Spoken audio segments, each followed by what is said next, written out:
Au FC Barcelone, l'avenir s'écrit en lettres d'or, mais aussi parfois en lettres de rupture.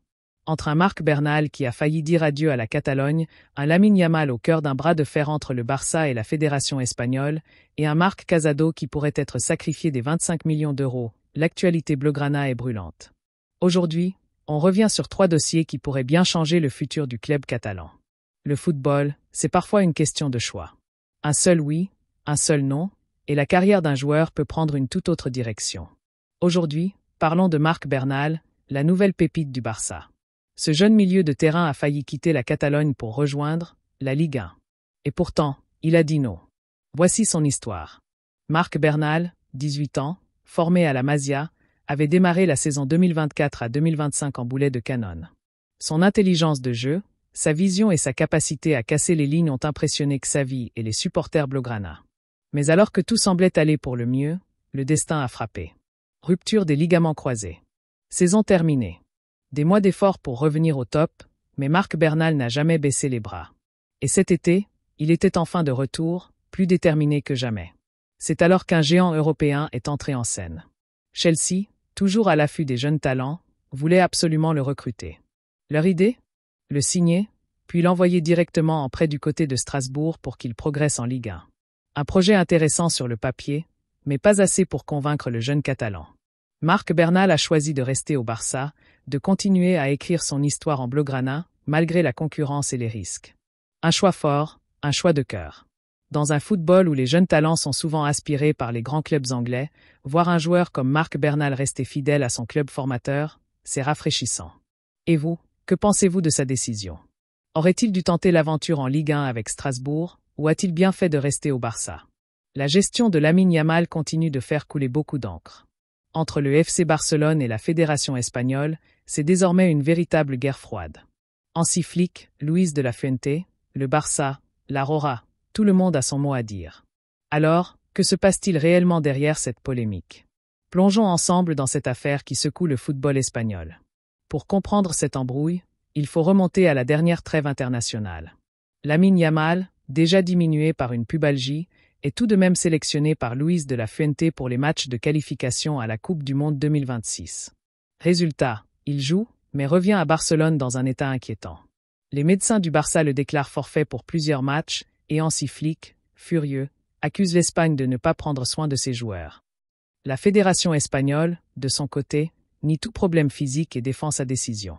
Et pour ne rien arranger, Luis de la Fuente a envenimé la situation cette semaine. Lors d'un événement en Espagne, il a répondu avec ironie aux critiques du coach allemand. Pensez-vous qu'aujourd'hui, dans mes terres, en train de profiter de ce moment, je me souviens de ce qu'a dit Hansi Flick ? Eh bien non, ça ne m'intéresse pas. Une réponse sèche qui n'a pas manqué de faire réagir le Barça. Vendredi matin, en conférence de presse, Hansi Flick a calmement répliqué. S'il dit qu'il n'est pas intéressé, c'est son opinion et c'est normal. Je peux vivre avec ça, ce n'est pas un problème. Apaisement réel ou simple trêve avant la prochaine bataille. Personne ne le sait.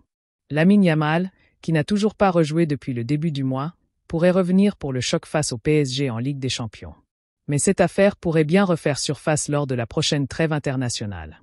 Et vous, pensez-vous que le Barça a raison de protéger son joyau à tout prix, ou que la Rora doit aussi faire valoir ses intérêts ? Dites-le-moi en commentaire, likez si vous soutenez Lamine Yamal, et abonnez-vous pour suivre toute l'actualité du Barça et de ses jeunes talents. Une page pourrait bientôt se tourner à Barcelone. Marc Casado, l'un des joyaux de la Masia, pourrait quitter son club formateur dès l'été prochain. Le Barça serait prêt à le céder pour 25 millions d'euros.